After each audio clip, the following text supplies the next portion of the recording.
I survive the holidays with my in-laws, and then I come back to work and break my ankle. Hey, how'd that happen? Well, it wouldn't have if you'd been paying attention. I just gotten back from vacation. I couldn't seem to get myself organized. I guess you could say my clock was still set on island time. Hey, holiday's over. Welcome back to work.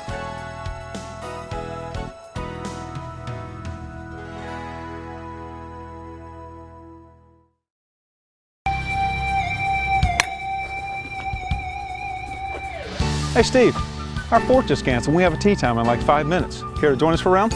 Thanks, but I hadn't played in a while and I really need to practice more. I certainly understand being rusty. Maybe in a week or so when I get my game back. Sounds good. It's good to see you. You too. Take care.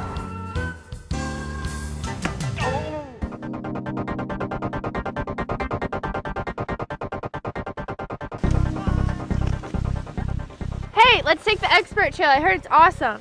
I heard that too, but since this is our first time skiing in a while, let's take the easy trail till we're back up to speed. Good call. See you at the bottom.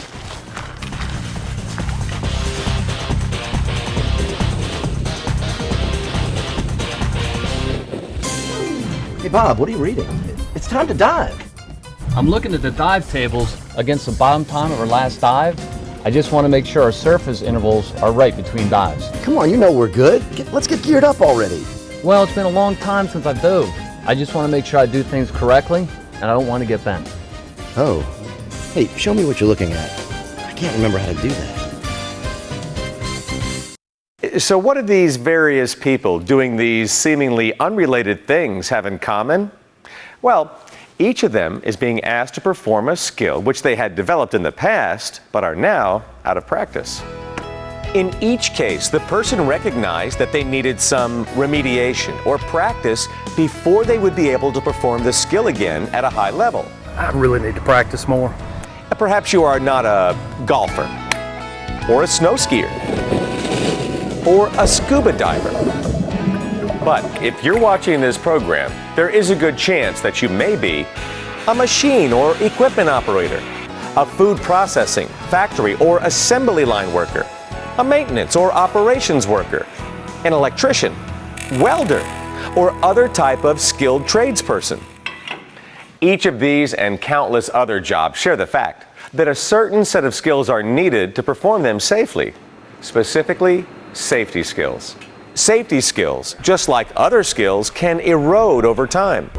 And surprisingly, it doesn't take much time away from work for us to begin to lose our good safety habits we have worked so hard to develop. I got one. Right. So, I lowered the bait about 40 feet. That's when the big one hit. And I mean, I couldn't believe it. I thought a mule or something. Hey, watch out! In this program, we will explain how coming back to work after an absence Well, it wouldn't have if you'd been paying attention. can place you at a higher risk of injury. And we will offer some tips and suggestions to make sure that when you come back to work, you also come back to safety. We visited the Smithsonian Institute while we visited Kathy's family for the holidays. When we return from being away from work, our mind is often distracted by what we've experienced while we were gone. Shuttle. I mean, there was just building after We building. often want to share our pleasant experiences with other workers, and we tend to reflect privately on those experiences that are not so pleasant. In either case, our off-job reflections can become a distraction. In a workplace full of hazards, being distracted places you at risk. During our plant shutdown, my sister and I took advantage of the time off and moved our mother into a long-term care facility. Lynn, listen. You looked at this? We're gonna have to do. Listen. She might not even like it here. Ty, We have to do. It was very emotional and very stressful. Don't worry.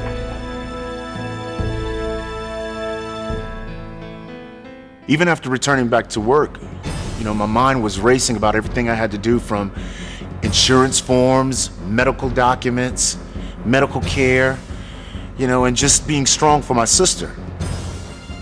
But I jumped right into my work and started prepping parts for welding by grinding the edges and arranging the parts. Once the parts were set up, I immediately started welding. But I was suddenly blinded by the arc. I have an auto-tinted welding lens on my helmet, and an override setting for grinding to be able to see through it to grind. Now, my normal routine is to do all of my grinding first, then turn on the auto tent for welding. But after being gone from work and being distracted with all of my personal issues, I guess I was out of my routine.